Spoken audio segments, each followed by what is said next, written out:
Hello friends! Today I'm going to show you how to crochet a chain. It's the most basic stitch that comes up in almost every crochet pattern. Once you have a slip knot ready on your hook, you can start chaining.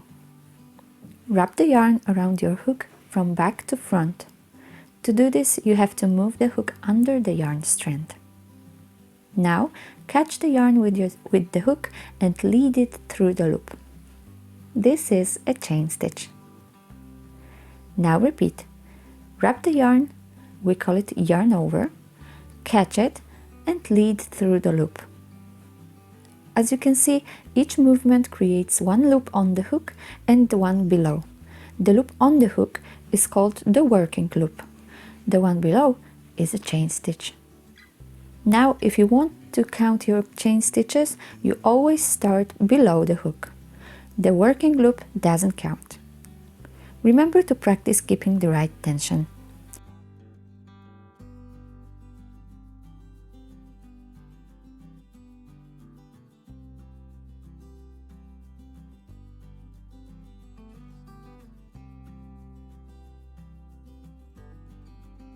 Thanks for watching.